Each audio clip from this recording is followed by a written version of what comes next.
नमस्कार मैत्रिणींनो, आज पुन्हा एकदा एका नवीन व्हिडिओमध्ये तुमचं खूप खूप मनापासून स्वागत आहे. तर आज ऑनलाईन आपला 5वा दिवस आहे. फ्री शिवण क्लास आपण घेत आहे. जर तुमच्या कोणी मैत्रिणी असतील ज्या शिवण क्लास शिकायच्या इच्छुक असतील तर त्यांना हा व्हिडिओ तुम्ही शेअर करा आणि आपल्या चॅनलला जास्तीत जास्त सपोर्ट करा. तर मागील व्हिडिओमध्ये म्हणजे मागील व्हिडिओमध्ये शिवण क्लासचा 4था दिवस झाला. त्यामध्ये आपण कटोरी ब्लाऊजचं ड्राफ्टिंग पाहिलेलं होतं. तर अशा पद्धतीने हे कटोरी ब्लाऊजचं ड्राफ्टिंग असतं आणि ते मी तुम्हाला पॉईंट टू पॉईंट अगदी व्यवस्थित समजावून सांगितलेलं आहे. तर आज आपण या इथे पहा, बाहीचा डायग्राम जो आहे, बाहीचं जे ड्राफ्टिंग आहे ते समजून घ्यायचं आहे.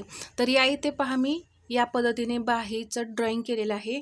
म्हणजे या इथे पहा, आपण पेपरवरती जसं पेपर पॅटर्न तयार करताना बाहीचं ड्राफ्टिंग करतो त्या पद्धतीने मी या इथे नोटबुकमध्ये बाहीचं ड्राफ्टिंग केलेलं आहे. तर या इथे आज आपण हे समजून घेऊया.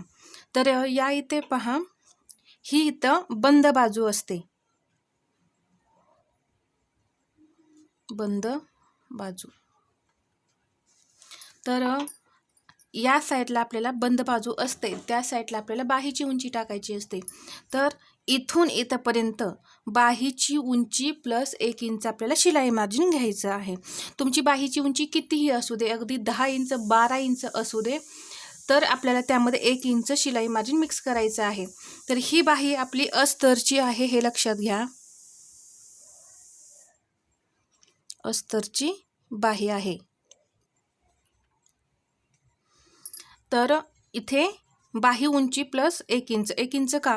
इथे जेव्हा आपण शोल्डरला बाही जोडतो तेव्हा अर्धा इंच लागतं आणि इथे आपण जेव्हा दंडघेराजवळ जोडतो तेव्हा अर्धा इंच, असं 1 इंच आपल्याला शिलाई मार्जिन लागतं. त्यामुळे आपण बाही उंची प्लस 1 इंच शिलाई मार्जिन या इथे घ्यायचं आहे.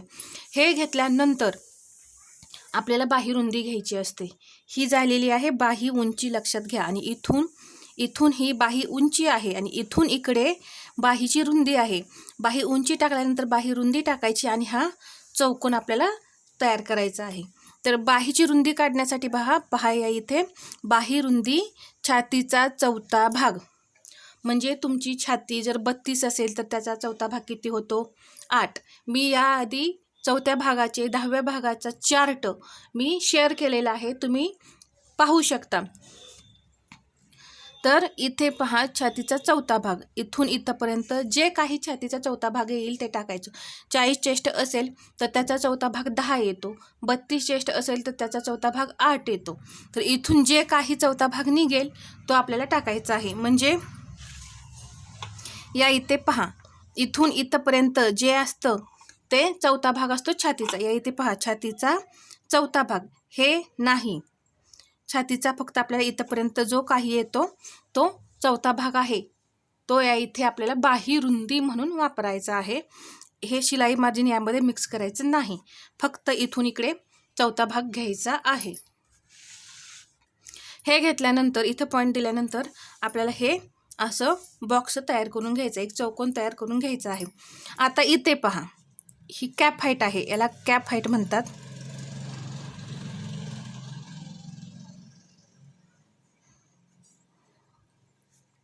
इथून हे जे आहे ते कॅप हाईट आहे. तर पहा, या इथे हे कॅप हाईट जे आहे ते बाहीच्या उंचीनुसार बदलतं. तर या इथे मी तुम्हाला सांगते, 2.5 इंच जर बाही असेल, 2.5 इंच शक्यतो बाही नसते, 3 इंचापासून पुढे असते.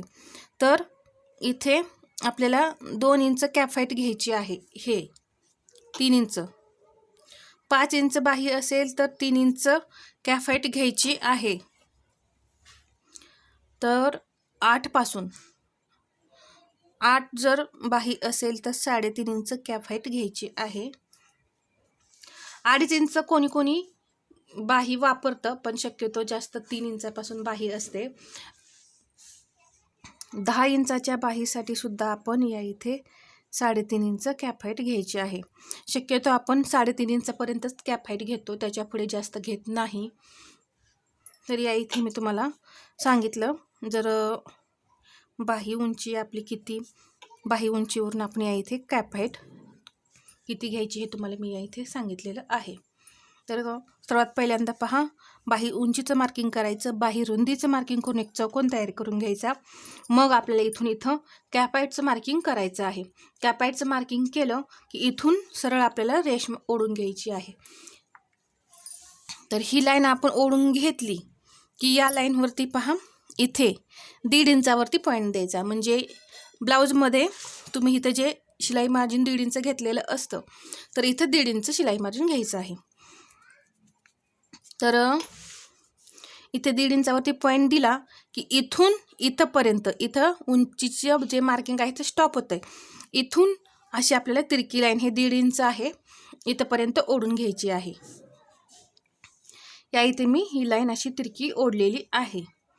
तर या इथे तिरकी लाईन ओढल्यानंतर या टोटल लाईनचा इथंपर्यंतच पहा, इथून इथंपर्यंत जे काही आहे त्याचा इथे मध्य करायचा आहे. इथे मी मध्य तुम्हाला लिहिलेला आहे. इथून इथंपर्यंत हा मध्य येतोय, त्याचा मध्य मी या इथे केलेला आहे. मध्य केल्यानंतर इथून वरती पहा, बाहीला आकार देण्यासाठी हा आकार जो आहे पाठीमागचा आकार आहे बाहीचा, आणि हा जो आकार आहे आतला तो पुढचा आकार आहे बाहीचा. तर इथून ह्या पॉईंटपासून इकडे 1/2 इंच आपल्याला मार्किंग करायचं आहे. इथे 1/2 इंचावरती पॉईंट द्यायचा आहे. तर इथे मी 1/2 इंच तुम्हाला लिहून दिलेला आहे. इथून इथे खाली 1/2 इंच आपल्याला घ्यायचं आहे.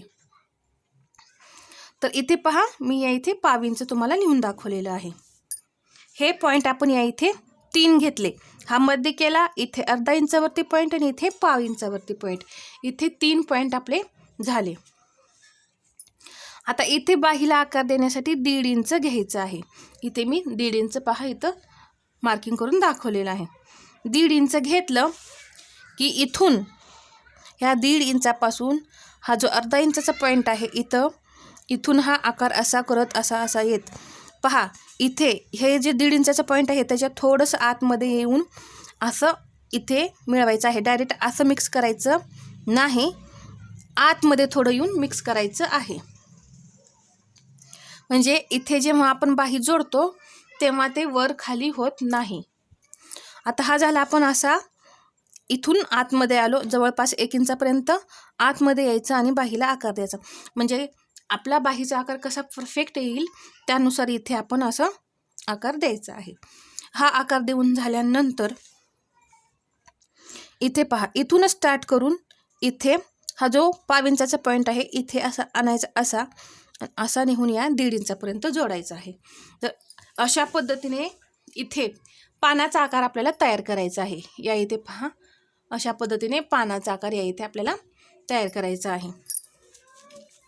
तर इथे बाहीचे आपले आकार देऊन झाले की दंडघेर बाहीचा जो काही असेल दंडघेर तो घ्यायचा आणि त्यामध्ये आपल्याला 1.5 इंच शिलाई मार्जिन इथून इथंपर्यंत दंडघेर घ्यायचा आहे. हा दंडघेर घेतला की त्याच्यामध्ये आपल्याला शिलाई मार्जिन हवं आहे. तर पुढे आपण हे इथे पहा 1.5 इंच शिलाई मार्जिन आहे हे, आणि इथे हे शिलाई मार्जिन 1.5 इंच आणि हे 1.5 इंच हे आपल्याला अशा पद्धतीने जॉईन करायचे आहेत. तुम्ही या पद्धतीने जर ड्राफ्टिंग समजून घेतलं असेल तर पेपरवरती तुम्हाला कटिंग करताना काहीही अवघड जाणार नाही. पेपरवरती ड्राफ्टिंग करताना एकदम सोपं जाईल. तर तुम्हाला या पद्धतीने बाहीचं ड्राफ्टिंग अगदी सावकाशपणे मी सांगितलेलं आहे आणि हे तुम्हाला समजलं असेलच. तर याआधी मी तुम्हाला कटोरीचा डायग्राम समजून सांगितला, आता आपण बाहीचा डायग्राम समजून सांगितलेला आहे. आणि या इथे कॅप हाईट पण किती घ्यायचं हेही आपलं सर्व काही झालेलं आहे. तर तुम्हाला हे सर्व समजलंच असेल अशी मला आशा आहे. आणि हा व्हिडिओ तुम्हाला आवडला असेल तर लाईक करा, शेअर करा आणि आपल्या चॅनेलवरती नवीन असाल तर सबस्क्राईब करायला विसरू नका. धन्यवाद.